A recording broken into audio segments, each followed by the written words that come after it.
اے اہل ایمان، گفتگو کے وقت رسول اللہ صلی اللہ علیہ وآلہ وسلم سے رائنا نہ کہا کرو، انذر نہ کہا کرو، اور خوب سن رکھو، اور کافروں کے لیے دکھ دینے والا عذاب ہے۔ جو لوگ کافر ہیں، اہل کتاب یا مشرک، وہ اس بات کو پسند نہیں کرتے کہ تم پر تمہارے پروردگار کی طرف سے خیر و برکت نازل ہو، اور اللہ تو جس کو چاہتا ہے اپنی رحمت کے ساتھ خاص کر لیتا ہے، اور اللہ بڑے فضل کا مالک ہے۔ ہم جس آیت کو منسوخ کر دیتے یا اسے فراموش کرا دیتے ہیں تو اس سے بہتر یا ویسی ہی اور آیت بھیج دیتے ہیں۔ کیا تم نہیں جانتے کہ اللہ ہر بات پر قادر ہے؟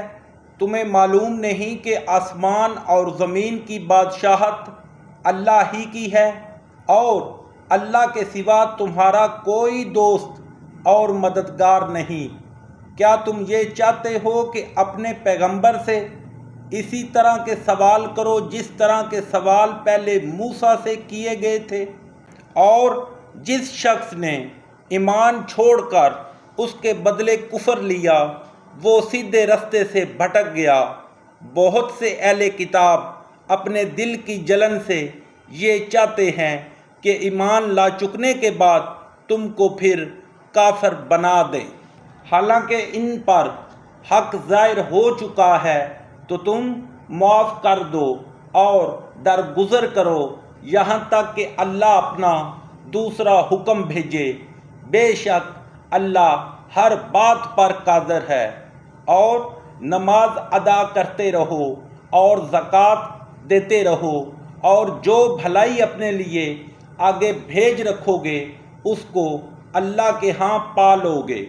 کچھ شک نہیں کہ اللہ تمہارے سب کاموں کو دیکھ رہا ہے۔ اور یہودی اور عیسائی کہتے ہیں کہ یہودیوں اور عیسائیوں کے سوا کوئی بہشت میں نہیں جانے گا۔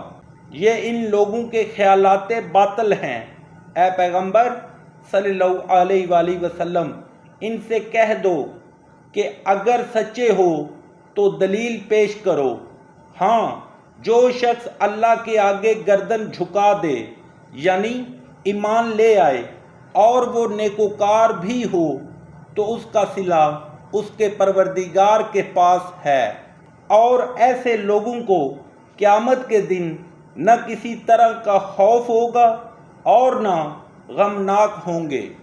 اور یہودی کہتے ہیں کہ عیسائی رستے پر نہیں، اور عیسائی کہتے ہیں کہ یہودی رستے پر نہیں، حالانکہ وہ کتاب الہی پڑھتے ہیں۔ اسی طرح بالکل انہی کی سی بات وہ لوگ کہتے ہیں جو کچھ نہیں جانتے، یعنی مشرک۔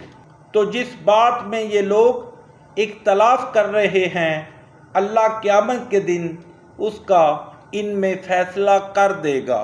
اور اس سے بڑھ کر ظالم کون، جو اللہ کی مسجدوں میں اللہ کے نام کا ذکر کیے جانے کو منع کرے اور ان کی ویرانی میں ساہی ہو۔ ان لوگوں کو کچھ حق نہیں کہ ان میں داخل ہوں، مگر ڈرتے ہوئے۔ ان کے لیے دنیا میں رسوائی ہے اور آخرت میں بڑا عذاب۔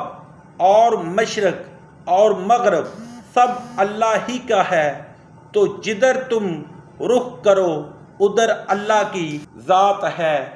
بے شک اللہ صاحب وسعت اور باخبر ہے۔